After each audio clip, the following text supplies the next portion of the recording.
অধিকৃত ফিলিস্তিনি অঞ্চল পূর্ব জেরুজালেমের আল আকসা মসজিদ প্রাঙ্গণ ১৯৬৭ সালের আরব ইসরায়েল যুদ্ধের পর দখল হওয়া এই পবিত্র ভূমিতে আজ আবারও ইতিহাস যেন চোখের সামনে রক্তাক্ত হয়ে উঠছে। মসজিদের মিনার যখন ভোরের আলোয় জেগে ওঠে, ঠিক সেই মুহূর্তেই আল আকসা প্রাঙ্গণে দেখা যায় এক বিস্ময়কর ভয়ঙ্কর দৃশ্য।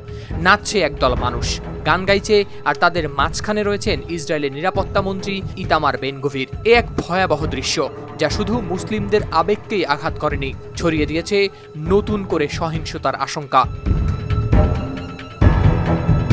৩ আগস্ট রোববার অবৈধ বসতি স্থাপনকারীদের একটি বিশাল দলের নেতৃত্ব দেন বর্বর এই মন্ত্রী। কমপক্ষে ১,২৫১ জন অবৈধ বসতি স্থাপনকারী নিয়ে প্রবেশ করেন তিনি। জেরুজালেমে ইসলামিক ওয়াকফ কর্তৃপক্ষ জানিয়েছে তারা তালমুদিক আচার অনুষ্ঠান করে সেখানে। ওয়াফা সংবাদ সংস্থার তথ্য অনুযায়ী সেখানে দেখা যায় লিকুদ পার্টির সংসদ সদস্য অমিত হালেভিকেও।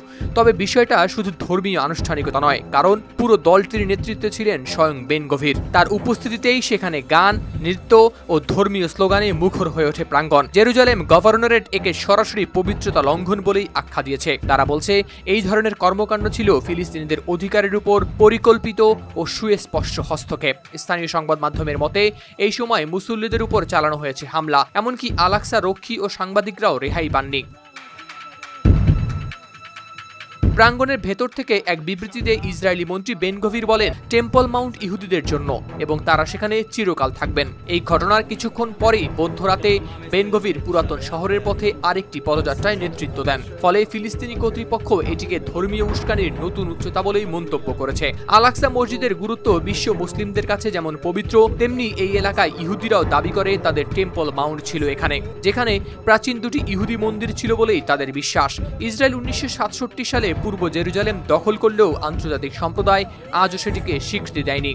আর এই ঘটনার মাধ্যমে আবারও পরিষ্কার হলো আল আকসার ভবিষ্যৎ শুধু একটি ধর্মীয় ইস্যু নয়, এটি এখন এক বিস্ফোরক রাজনৈতিক বাস্তবতা। হাওলাদার শামীম, RTV।